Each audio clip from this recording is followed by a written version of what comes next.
Dice la palabra del Señor en Marcos 16:15 que el Señor Jesucristo les dijo: id por todo el mundo y predicad el Evangelio a toda criatura. El evangelismo es central al propósito de Dios para la iglesia en la tierra. No es el propósito principal, porque el propósito principal es la adoración y la glorificación de su nombre. Pero como dijo un autor sobre las misiones, lo voy a decir en cuanto al evangelismo. El evangelismo existe porque la adoración no existe. El evangelismo es el medio que el Señor ha ordenado para llevar a cabo la adoración de los pueblos a la grandeza, hacia la grandeza del nombre de Dios. Marcos 16:15 es el medio que el Señor utiliza para llevar a cabo Habacuc 2:14, que dice que la tierra será llena del conocimiento de la gloria del Señor, como las aguas cubren el mar.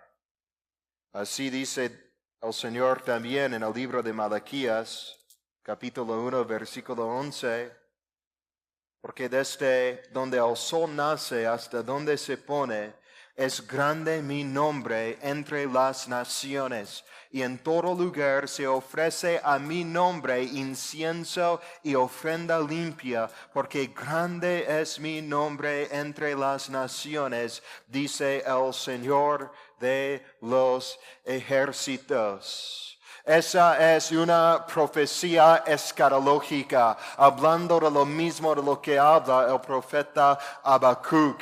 El fin principal que el Señor tiene en mente para la historia humana es que finalmente todos los pueblos, todas las gentes estén alabando y adorándolo y glorificando su nombre. Esto siempre ha sido la gran pasión celosa del calvinismo histórico, la gloria de Dios y el uso diligente de los medios que el Señor ha establecido por los cuales Él manifiesta su gloria en el mundo. El calvinismo histórico jamás ha sido contento con hablar en lo abstracto de la gloria de Dios. Siempre se ha esforzado para enseñar, para plasmar el hecho de que si somos, como dijo Calvino, celosos por ilustrar la gloria de Dios,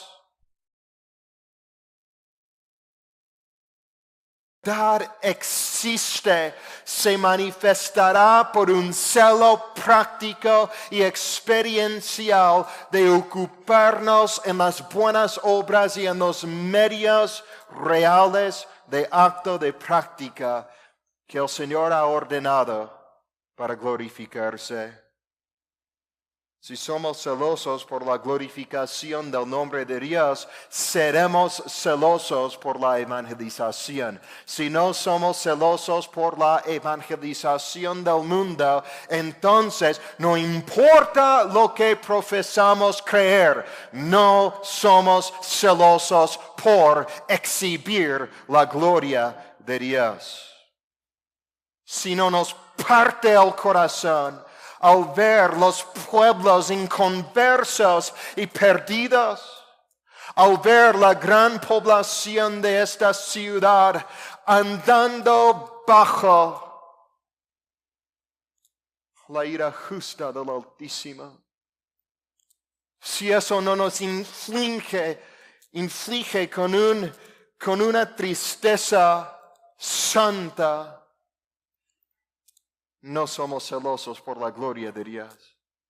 Si podemos ver todo eso, si podemos saber que aún hay escogidos, esparcidos por todo lugar, que no conocen al Señor en verdad, que no lo están honrando y obedeciendo, si sabemos que existe esa realidad y no somos celosos por alcanzarlos con el Evangelio, entonces la gloria de Dios realmente no nos importa tanto. Ese celo por ilustrar la gloria de Dios era evidente en la vida de Calvino y los puritanos. Creo que ellos ejemplifican una de las prácticas más sanas del evangelismo bíblico que se ha encontrado en la historia de la iglesia desde los días de los apóstoles.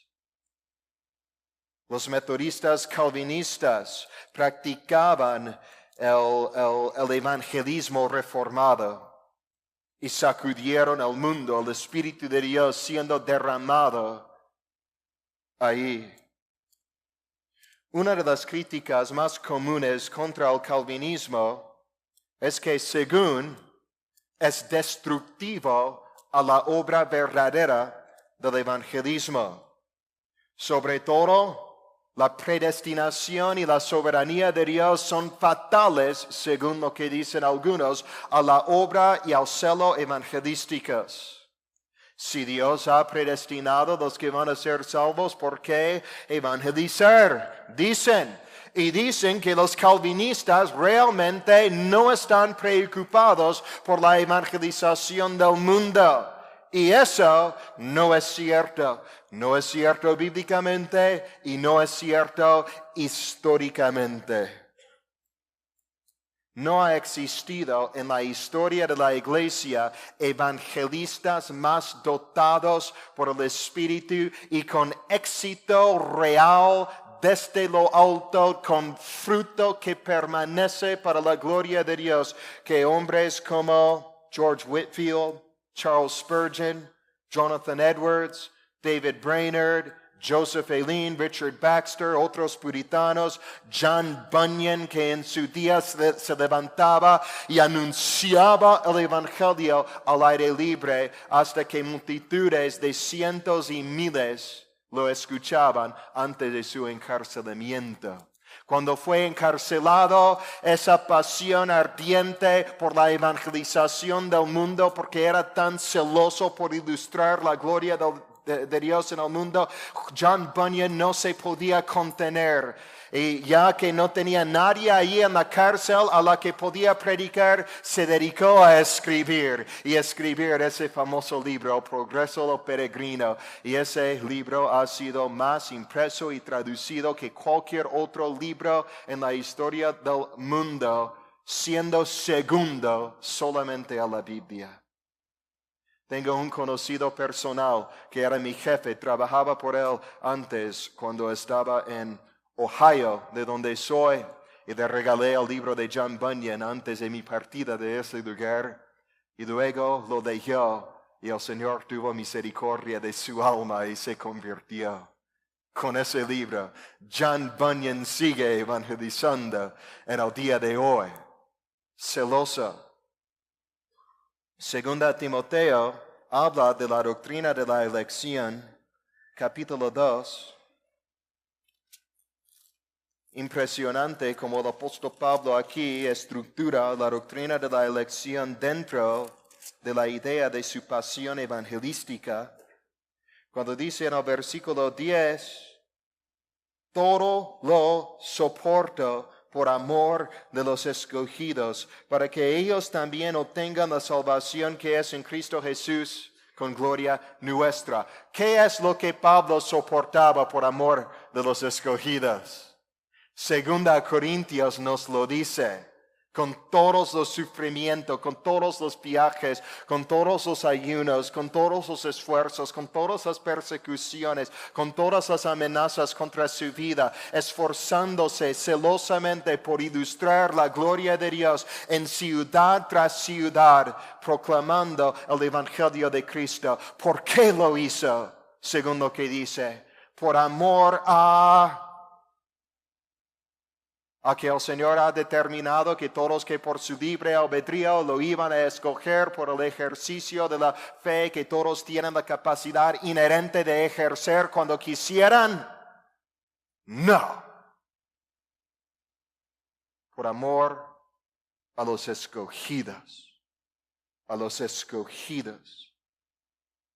Es lo que el Señor le había dicho más o menos en Hechos 18, versículos 9 al 10, cuando él estaba en Corinto. Dice en el versículo 9 de Hechos 18, 9, el Señor dijo a Pablo en visión de noche, no temas, sino habla y no calles, porque yo estoy contigo y ninguno pondrá sobre ti la mano para hacerte mal, porque yo tengo mucho pueblo en esta ciudad. ¿Y sabes qué? Ese pueblo aún no era convertido cuando el Señor le dijo eso. Es el mero principio del ministerio de Pablo allí. Aún ese pueblo no era cristiano. Pero el Señor dice que entre las multitudes que viven en Corinto, tengo un pueblo escogido allí, un pueblo especial. Así que, Pablo, anímate y anuncia el Evangelio con denuedo y celo, porque voy a obrar allí. Es lo que dijo nuestro Señor en Juan capítulo 10, versículo 16, cuando Él dice que también tengo otras ovejas que no son de este redil, aquellas también debo traer y oirán mi voz y habrá un rebaño y un pastor, hablando de las naciones y los gentiles. Los llama sus ovejas, aunque aún no eran salvos. Su pueblo escogido. Los debo traer, como lo dice el Señor. Los voy a salvar. Mi pueblo, mis apóstoles y sus discípulos van a llevar a cabo mi gran comisión para que mis ovejas se junten en mi rebaño. Son mis ovejas, ahorita están bajo el poder del demonio, pero vendrán y serán salvos. Serán salvos. Él dice ahí también en Juan 10 que Él puso su vida por sus ovejas. Él dice en Juan 17, versículo 6, he manifestado tu nombre a los hombres que del mundo me diste, tuyos eran, y me los diste, y han guardado tu palabra. Eran del Padre, aunque estaban en el mundo, y antes de conocer al Señor, ni siquiera eran salvos. Entre ellos que el Padre había dado al Hijo era Mateo, el apóstol, que antes era recaudador de impuestos.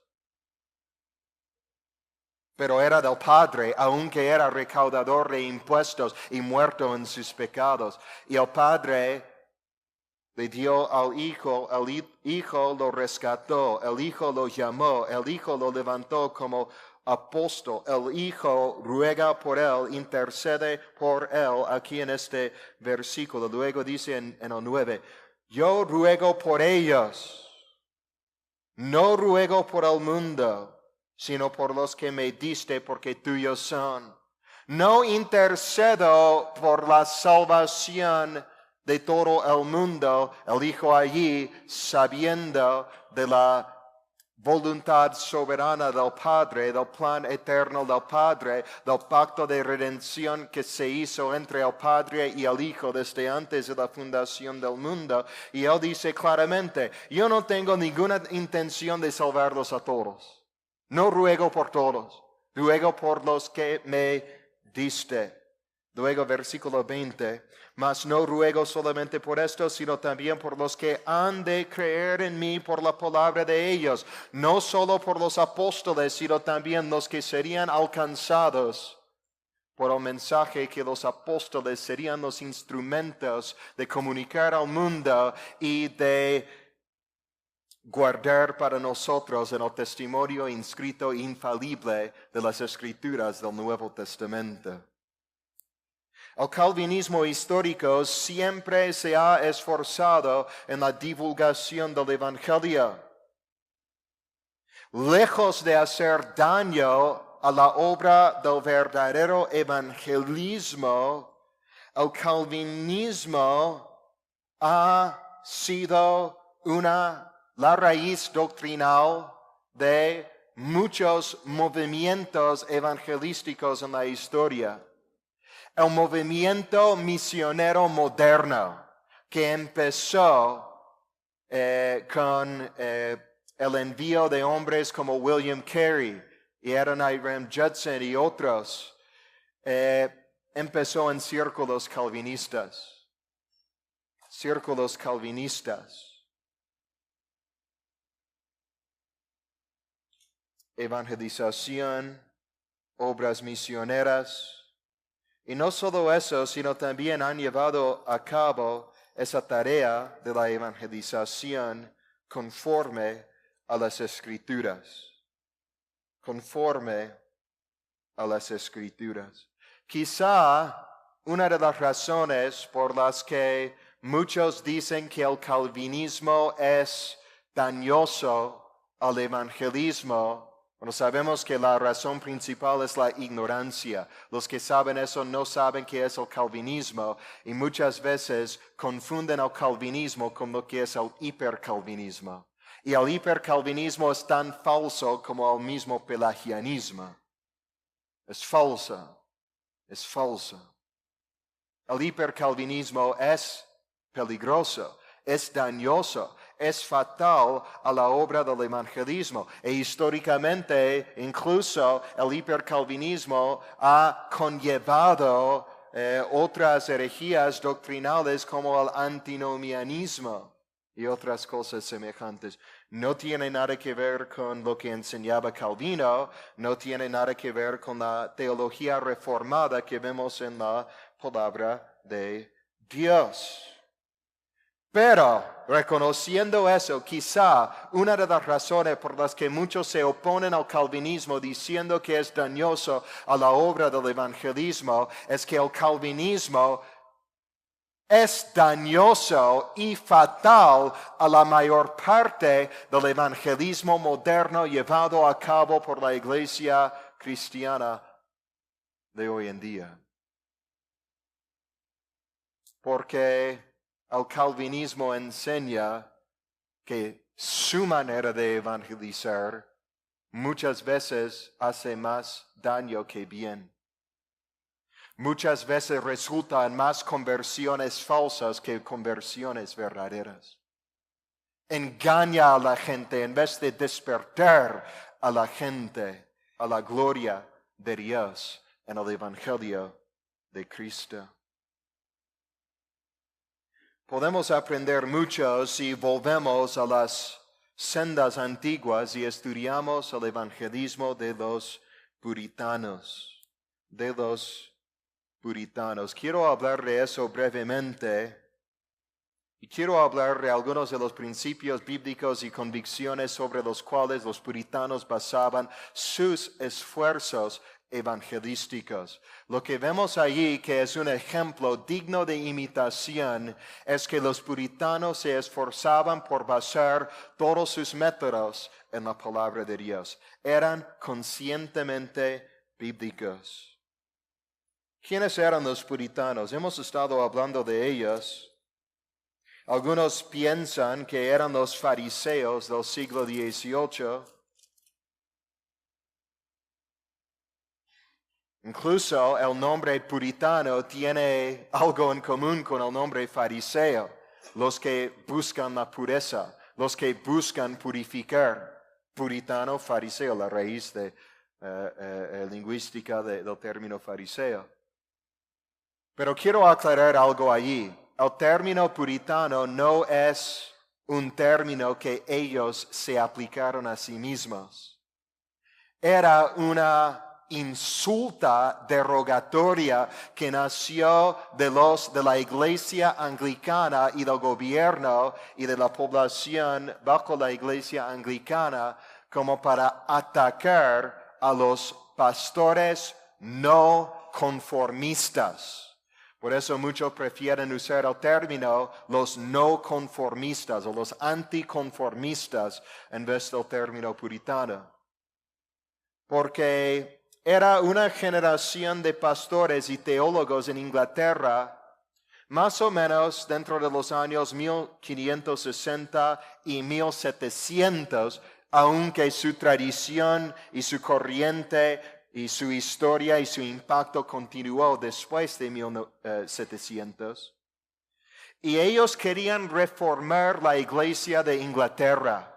Creían que la iglesia anglicana estaba mal y querían llevar la iglesia anglicana a la pureza bíblica en cuanto a su adoración. Creían que la reina de Inglaterra o el rey de Inglaterra no tenían el derecho de declararse la cabeza de la iglesia en la tierra. Que no podían determinar cómo la iglesia va a aplicar sus disciplinas o no, o si van a usar el libro de oración anglicano o no, o si iban a adorar de cierta manera o no, o si tenían que implementar ciertos ritos extrabíblicos en la adoración del culto de la iglesia o no. Los puritanos se oponían a esas cosas y decían que vamos a gobernar la iglesia, manejar la iglesia, administrar la iglesia, pasar la iglesia únicamente en la escritura.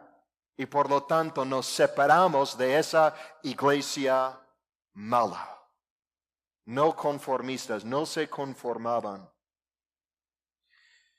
El movimiento puritano representa la doctrina de Juan Calvino en su mayor madurez. Por eso son importantes. Es la expresión histórica. El movimiento puritano es la expresión histórica más madura de la teología reformada que existe en la historia de la iglesia. Entre Calvino y los puritanos pasó varias generaciones allí y habían debates y guerras espirituales y herejías y eruditos y pastores que laboraban en la palabra de Dios para desarrollar las semillas que se sembraron en la reforma para hacerlas crecer a su madurez. Eso es el movimiento puritano. Los puritanos tenían mejor doctrina que Calvino, hablando por lo general, porque estaba más compleja, más desarrollada, más consistente, más madura, con más tiempo y más aplicación para con la iglesia. Y eso es el caso en cuanto a su evangelismo. Su evangelismo. Así que si vamos a hablar del evangelismo reformado, es justo que hablemos del evangelismo puritano, porque el evangelismo puritano representa lo mejor del evangelismo reformado. ¿Cuáles son algunas características? Ya hemos dicho una. El evangelismo puritano era escritural, bíblico. Sola escritura gobernaba su eclesiología y sola escritura gobernaba su evangelización. El evangelismo moderno, en contraste con eso, es poco bíblico y un poco, incluso mucho, emocional y pragmático y psicológico. Creo que lo hemos visto, ¿no? El que se para ahí y cuenta historias emocionales como para conmover las emociones del corazón y provocar una respuesta de los que lo oyen. Y dicen que esa respuesta es una conversión. O el uso de psicología moderna, bautizada en terminología bíblica, sazonada con textos bíblicos fuera de su contexto, Y eso lo implementan en medio de su evangelización y lo llaman la evangelización bíblica y no lo es en verdad. Hemos visto el uso de métodos pragmáticos como para atraer a las personas para que el evangelio sea atractivo a ellos o para que escuchen. Hemos visto, ¿no? Esos eventos en que unos se visten como payasos para hacer trucos y atraer a la gente para que los puedan evangelizar con unos pocos versículos bíblicos. ¿Cómo vas a hablar de la santidad del Dios Todopoderoso? ¿Cómo vas a decir, como el apóstol Pablo, que es necesario que comparezcamos ante el tribunal de Cristo y conociendo pues el temor del Señor, persuadimos a los hombres vestidos como payasos? No estaba hablando figurativamente cuando digo que se visten como payasos. Estoy diciéndolo literalmente. Lo he visto.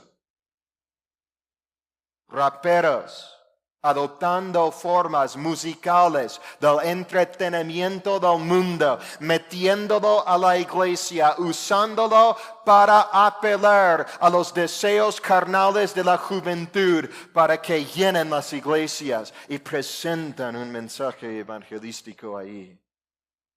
Pragmatismo. El pragmatismo.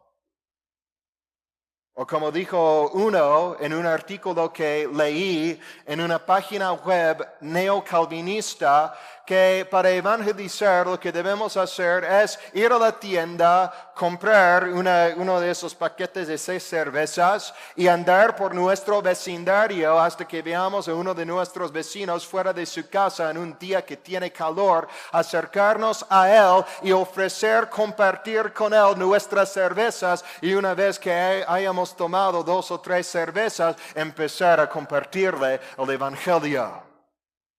Es lo que necesitamos, cerveza a lo largo de todos estos siglos de llevar a cabo la gran comisión. Ya hemos descubierto la gran clave para ganar al mundo para Cristo. Cerveza. En una página web calvinista. Pragmatismo. El evangelismo puritano era bíblico. No solo el fin tenía que ser bíblico, sino el medio tenía que ser bíblico.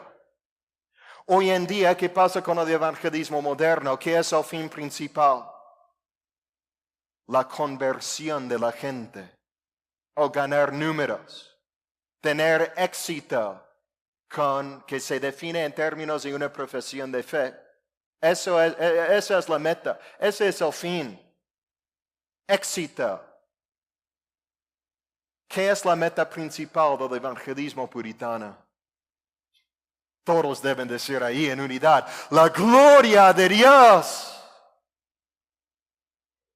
Si el fin es el éxito en la conversión y los números y la profesión de fe, vamos a emplear cualquier método que sea eficaz para resultar en ese fin. Y los conciertos de los raperos son bien eficaces como para llenar las iglesias, sí. La pregunta es si el medio glorifica al Señor. La meta no es la conversión, esa es la segunda cosa. La primera cosa es la gloria de Dios. El Señor debe ser honrado no como el fin solamente de nuestro evangelismo, sino también en todos los detalles del proceso evangelístico.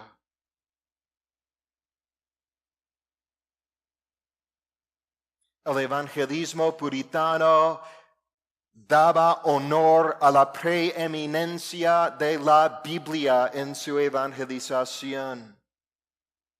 El medio tenía que ser bíblico y el medio era literalmente bíblico porque era la Biblia. ¿Cómo evangelizaban los puritanos? Citaban el texto exponían el texto, argumentaban del texto, daban lógica del texto, daban explicación y aplicación del texto, persuadían conforme al texto, exhortaban con el texto. Todo era empujado por el texto de la Santa Escritura.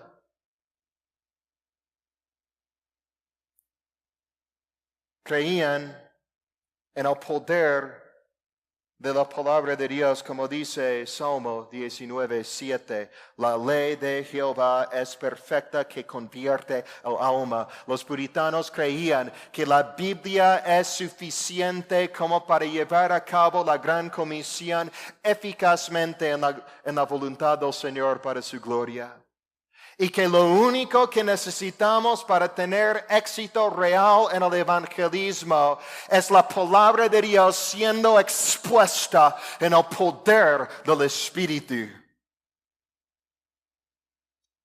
Creían en la claridad de la palabra conforme al Salmo 119, 130, que dice que la exposición de tus palabras alumbra, hace entender a los simples. Hay muchos simples que están en el mundo, muchos inconversos que están en el mundo, que les va a dar la revelación del conocimiento de Dios. La exposición de tus palabras alumbra, la Biblia, la explicación de la Escritura. Creían en la necesidad de la Biblia, como dice Romanos 10:17, que dice que la fe es por el oír y el oír por la palabra de Dios. No hay conversión que no sea una conversión fundamentada en la palabra de Dios. La fe tiene como su sustancia la palabra de Dios. Sin la palabra no hay conversión. Yo leí en un libro reciente de uno que es muy famoso en la plantación de iglesias hoy en día, es calvinista. Incluso por su profesión él afirma la confesión de fe de Westminster. Sin embargo, él tiene muchas innovaciones en ese libro cuando da consejos a los plantadores de iglesia. En persona una vez escuché que dio un consejo y él dijo que uno que va a plantar iglesias es necesario que tenga una personalidad extrovertida, porque si no, no va a tener éxito. Porque tiene que hacer muchos amigos, tiene que ser muy amigable.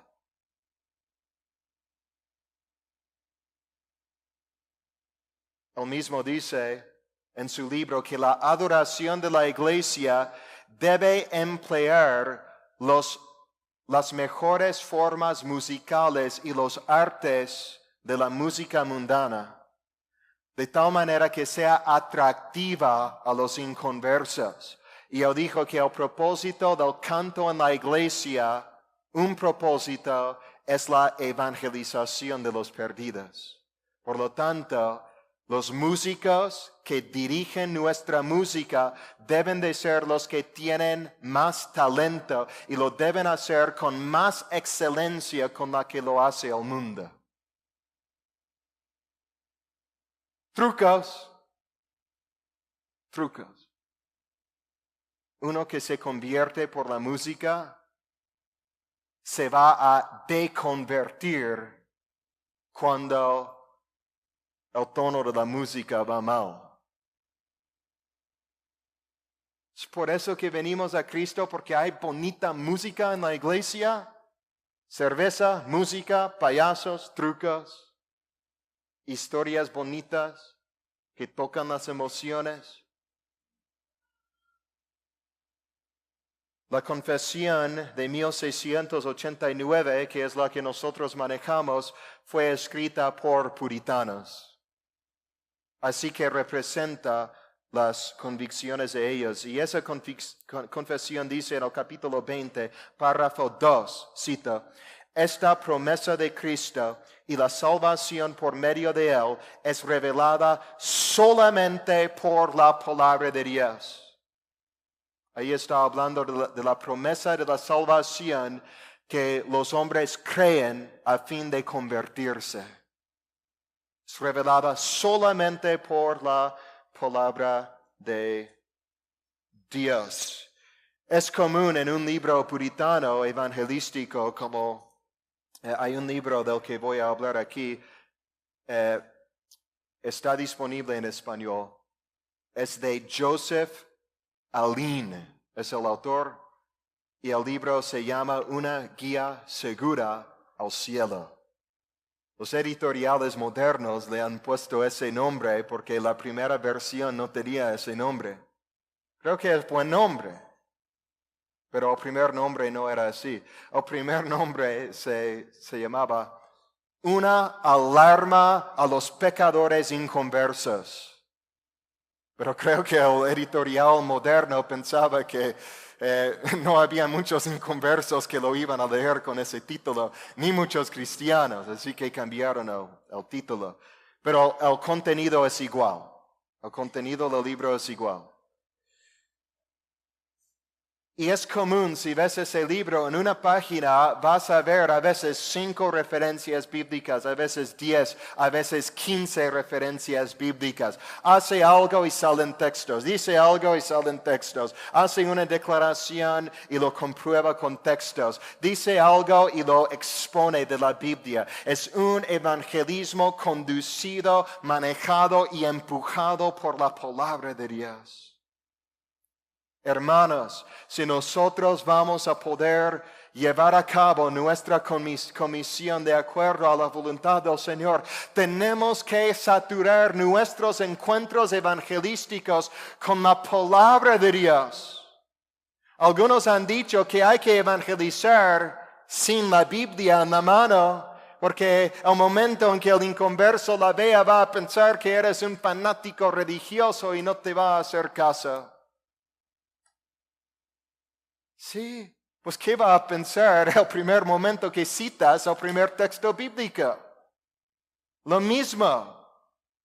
Hay que evangelizar con la Biblia, si no en la mano, por lo menos en el corazón, en la mente y en la lengua, citando la palabra, comprobando con la lógica sana la verdad de la palabra, aplicándola con penetración al corazón. La palabra de Dios es viva y eficaz, espada más cortante que cada espada de 2 filos. La palabra es lo que el Espíritu usa para convertir. Efesios 6:17 dice que la palabra es la espada del Espíritu. Hermanos, ¿por qué esconderíamos la palabra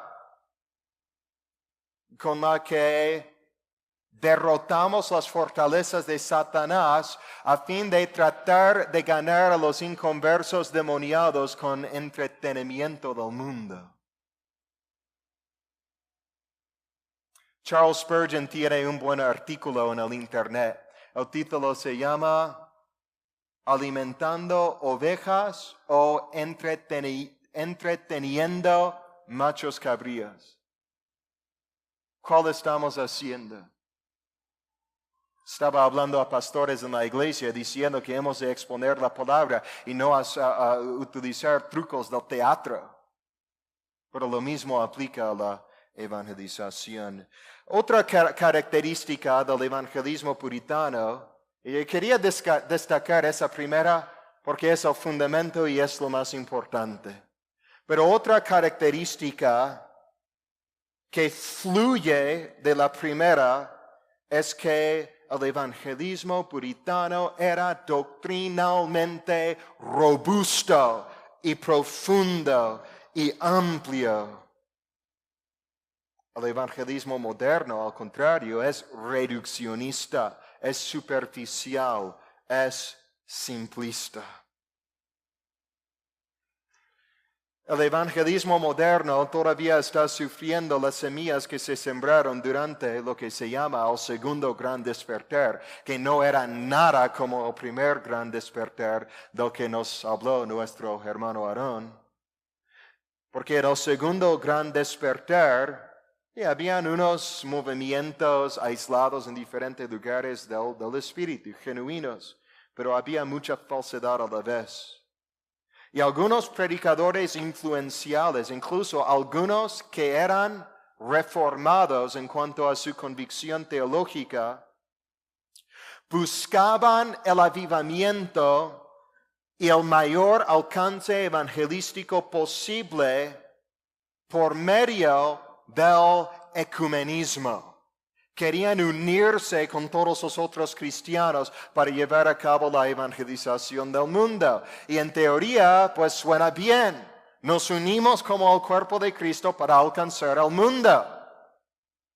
Debe haber unidad en la iglesia y con el cuerpo de Cristo universal. En cierto sentido, es muy cierto.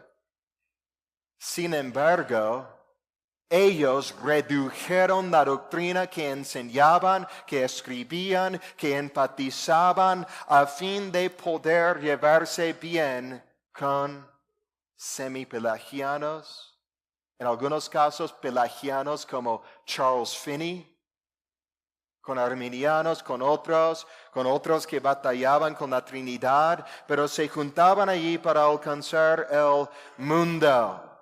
El santo patrón del evangelismo moderno, que nació en el segundo gran despertar, es Charles Finney.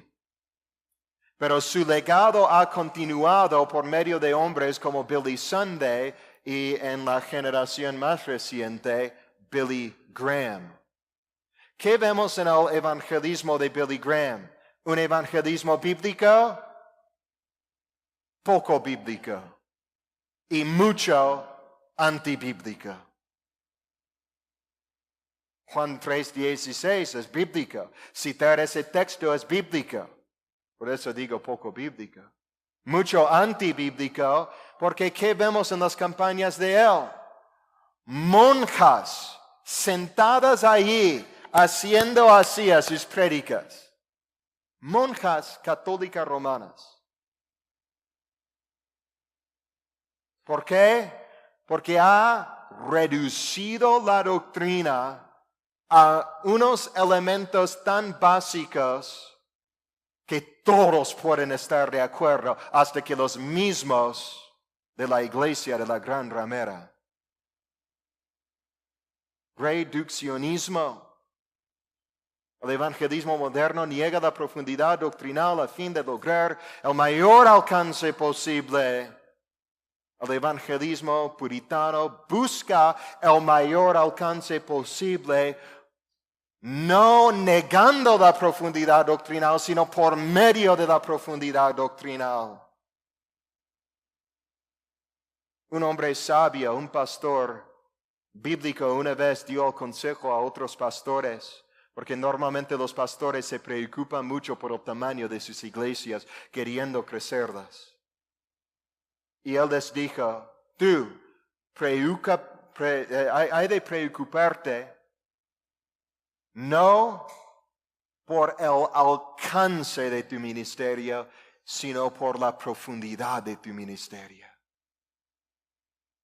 Si te enfocas en la profundidad y lo haces honrando al Señor en verdad, el Señor se encargará del alcance. Eso era el evangelismo puritano. El evangelismo puritano era intencionalmente teológico. Exponía con profundidad la doctrina de Dios. Por ejemplo, hablaba a menudo de su ser, de su gloria, de sus atributos, de su triunidad, de su supremacía y sí, aún de su soberanía. No escondían quién es Dios a los inconversos solo para sacarlo luego una vez que entren. Predicaban todo el consejo de Dios y todo el ser de Dios a la totalidad del hombre.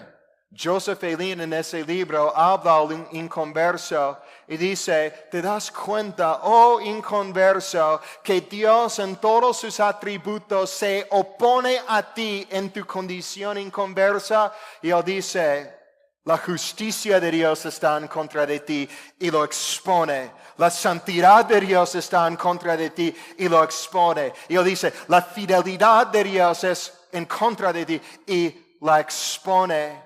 Y él dice, los mismos atributos en que los hombres carnales están confiando para que el Señor pase por alto sobre sus pecados son los mismos atributos que se oponen a Él en su condición inconversa.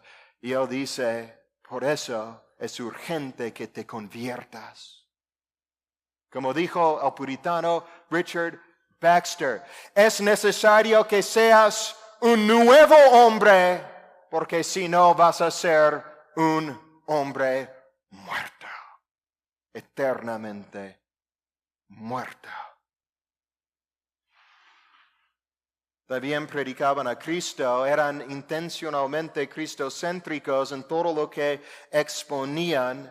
Thomas Goodwin, un teólogo principal entre los puritanos, los dos teólogos principales entre ellos en la generación de Owen era, por supuesto, John Owen y Thomas Goodwin. Y antes de ellos, William Perkins.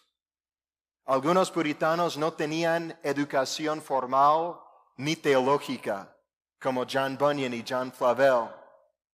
Pero eso no les impedía de conocer al Señor en verdad y de conocer este libro en verdad y amarlo y exponerlo con alta precisión y fidelidad. Exponían a Cristo. Thomas Goodwin dijo que hemos de predicar todo el Cristo al todo del hombre. Cristo como profeta, sacerdote y rey. No podemos ofrecer sus beneficios separados de su persona. No debemos exponer a Cristo como el Salvador sin revelarlo como el Señor. El evangelismo moderno dice que uno puede ser salvo sin someterse al señorío de Cristo. Goodwin decía, no podemos separar sus oficios. Su oficio de Salvador de su oficio de Señor. Es un solo Cristo. Y no puedes dividir a Cristo. No lo puedes partir a la mitad y tomar la mitad que más te conviene y rechazar la otra mitad de Cristo. No puedes tenerlo como sacerdote que te perdona sin doblar la rodilla a Él como el rey que te gobierna por su ley y su palabra. Los puritanos creían lo que dijo el apóstol Pablo en Hechos 20:27. No he rehuido anunciaros todo el consejo de Dios. No se trataba de tomar unos pocos versículos bíblicos y juntarlos y dar al inconverso 5 textos bíblicos, una presentación evangelística rápida, un folleto evangelístico rápido solo para avanzar a otras personas. No era así. Era así. Regalar los folletos, sí, aunque no tenían folletos, pero creo que no estarían en contra de, porque escribían tratados y libros y los regalaban. Regalar los folletos, sí. Evangelizar el mayor número posible, sí, pero no descuidando la profundidad. No descuidando la profundidad de tomar el tiempo y explicar todo el consejo de Dios a las personas que están dispuestas a escucharlo. Evangelizamos uno tras uno, pero cuando uno se interesa, demoramos allí, según los puritanos, y pasamos tiempo laborando, sembrando, regando, aconsejando, refutando objeciones, trabajando, orando, derramando lágrimas, hasta que uno nazca de nuevo y entre en el reino de Dios. Era un evangelismo intensamente enfocado para saturar a cada quien con la verdad de la palabra de Dios, de tal manera que no lo podía negar, no la podía evitar, no podía oír. Los puritanos decían que hemos de tomar la vara de la palabra y correr hacia al pecador, y cuando se esconde por detrás de las zarzas, correr tras él, pegándole con la vara hasta que salga de ahí y su desnudez vergonzosa se exponga y reconoce que tiene la necesidad de ser vestido con la justicia de Cristo y no parar hasta que reconozca eso. Los puritanos creían en predicar la ley y el evangelio, no como el evangeliocentrismo reduccionista y simplista de hoy en día que predica a Cristo separado y divorciado de la ley. Como dije una vez, el evangeliocentrismo que desecha la ley es el antinomianismo disfrazado como ángel de luz. Los puritanos creían en lo que hizo el Señor Jesucristo en Juan cuando habló con la mujer samaritana y le dijo, tienes razón que no tienes marido, has tenido, ¿qué dice? 7 maridos y el que ahora tienes no es tu marido. Estás viviendo en adulterio. La confrontó con su violación del 7º mandamiento. Cuando se le acerca el hombre joven rico, Señor, ¿qué debo hacer para tener vida eterna? Pues tú sabes los mandamientos y le cita la 2ª tabla de la ley que tiene que ver con sus deberes para con los hombres. Todo eso lo he guardado desde mi juventud. ¿Qué le dice el Señor? Una cosa te falta. Ve, vende todo lo que tienes, regálalo a los pobres y ven y sígueme. El hombre joven tenía un ídolo en el corazón. Sus bienes eran su Dios. Sus afectos estaban puestos en lo que él tenía y estaba viviendo en violación total de los primeros 4 mandamientos del decálogo. El Señor lo llevó a la primera tabla de la ley y le dijo, Dios que dijo, yo soy el Señor tu Dios, no tendrás dioses delante de otros dioses delante de mí. Joven, estás viviendo en transgresión continua de eso. Arrepiéntete. Usaban la ley. Uno de los mejores sermones que he leído en mi vida viene de Charles Spurgeon. Y él expone la ley, todos los 10 mandamientos, uno tras el otro, como armas que saca para aplastar al pecador.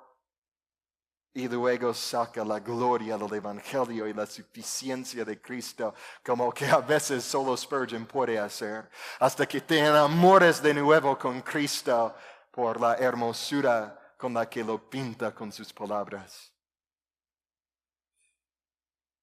Profundidad doctrinal. Todo el consejo de Dios. El evangelismo puritano advertía del peligro de descansar en una mera profesión y laboraba para enseñar sobre la verdadera conversión y sus frutos y de la necesidad de la perseverancia para poder llegar al cielo. El evangelismo moderno dice que si uno hace una decisión ya se convirtió, o si uno ya ha llegado a la iglesia con frecuencia, todo el mundo le aplica ese título. Hermano, hermana. No sabe nada de su vida, nada de su profesión, nada de su comprensión del evangelio, pero sabe que ha asistido a la iglesia por las últimas 6 semanas. El evangelismo puritano exponía la naturaleza de la conversión. El índice del libro de Josef se lee así. Capítulo 1, equivocaciones sobre la conversión. Capítulo 2, la naturaleza de la conversión. 3, necesidad de la conversión. 4, las marcas de la conversión. 5, las miserias de los inconversos. 6, direcciones a los inconversos. 7, los motivos para la conversión, etc. Profundizando ahí y advirtiendo una y otra vez que una profesión no salva a nadie. No todo el que me dice Señor, Señor. Incluso, hermanos, cuando parece que ha habido una conversión genuina, no debemos de decir, bienvenidos al reino de Dios. Debemos decir, eso me da muchísimo gusto y abrazarlo como hermano, porque en cuanto a nosotros, pues es nuestro hermano.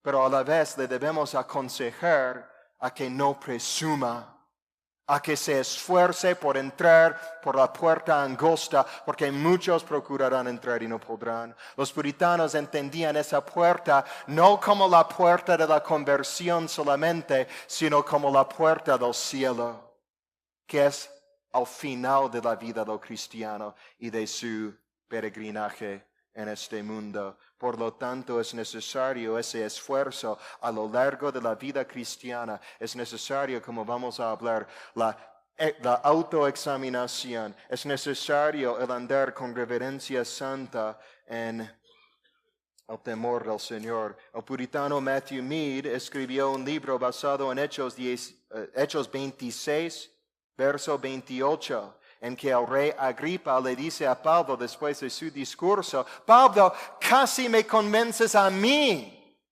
ser cristiano. Y tomando ese texto, Matthew Mead dice que hay muchos casi cristianos en el mundo que no son totalmente cristianos.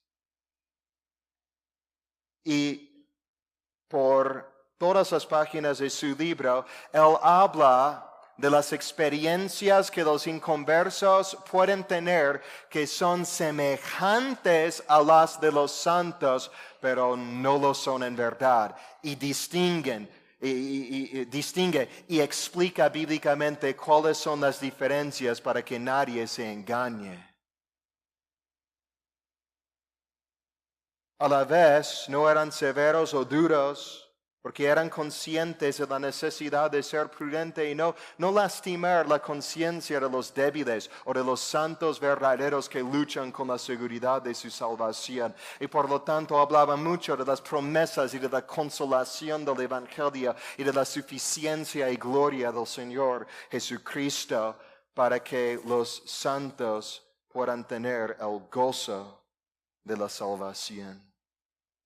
Los puritanos creían que es necesario exponer la necesidad de la santidad en la vida del creyente a fin de que llegue al cielo e incluso hacer eso en su evangelismo. De confrontar a los inconversos con textos como 1 de Juan 3:9, que dice que todo aquel que es nacido de Dios no practica el pecado. Y los confrontaban con textos así a fin de que se dieran cuenta de su condición por naturaleza, de que nunca habían experimentado el nuevo nacimiento en verdad para que pudieran huir a Cristo. El evangelismo moderno solo habla del perdón de los pecados. Puritano hablaba de la santidad y del perdón.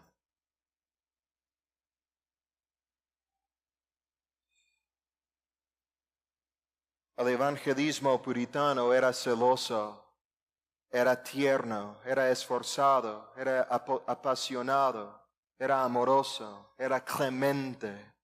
Pensamos en los puritanos como hombres duros. Lutero era un hombre duro, que tenía su lado suave también. Los puritanos muchas veces se distinguían a los ojos de su congregación como hombres sumamente tiernos. Cuando uno visitó la iglesia de Robert Murray McCheyne y le preguntó al que estaba ahí, ¿cuál es el secreto del éxito evangelístico de Robert Murray McCheyne?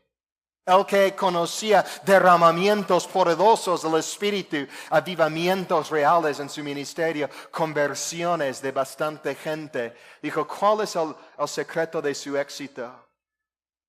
Entonces el hombre lo llevó a la oficina de Robert Murray McCheyne y dijo, siéntate en esa silla. Se sentó.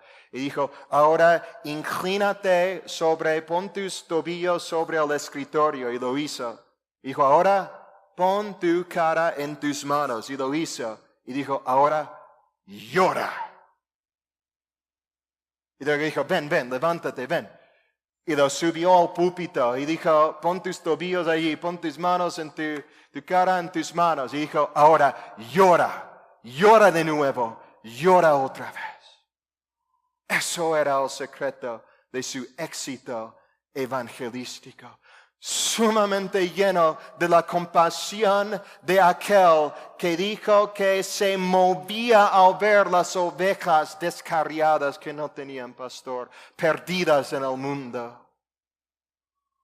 Tiernos, cuando rogamos con los perdidos, hermanos, lo debemos hacer de corazón, lo debemos hacer con esa ternura, con esa compasión, con lágrimas, si no en los ojos, por lo menos en nuestros corazones quebrantados. Debemos de agregar a la citación y explicación y exposición a la palabra la exhortación tierna de corazón. Oh, ven al Señor Jesucristo. Spurgeon dijo que si el que predica no predica con pasión, no debe predicar. Porque si uno no siente la verdad que proclama con la boca, es hipócrita. Hermanos, no llevemos a cabo un evangelismo hipócrita. Que sintamos en verdad el gran peso de estas verdades eternas que estamos presentando al mundo perdido. Los perdidos tienen bastante discernimiento muchas veces como para reconocer cuando uno es sincero. Y cuando uno solo hace un deber religioso como para ganar un nuevo convertido. Reconocen la diferencia. Y Dios reconoce la diferencia. Y su Espíritu bendice la realidad y no el fingimiento. Finalmente, el evangelismo puritano era celoso por exaltar la gloria de Cristo. William Perkins, en su libro El arte de profetizar, resume al final de la primera sección que habla de cómo presentar la verdad, cómo enseñar la verdad. Así, cito, el corazón del asunto es, predica un solo Cristo, por Cristo, para la alabanza de Cristo. Eso es el resumen del asunto. Los puritanos frecuentemente se gloriaban en la hermosura de Cristo y con el pincel de sus palabras pintaban la hermosura de Cristo ante los ojos de las mentes de los hombres perdidos para provocarlos a la envidia. Eso es lo que decían, para provocar a los perdidos a la envidia y mover los afectos de los santos. Oh, perdido, yo tengo un tesoro tan hermoso, tan glorioso, tan especial. Su comunión es inigualable. Su gloria, sus palabras, su doctrina, su poder, su justicia, sus obras, todas son muy maravillosas. Y así los provocaban a querer.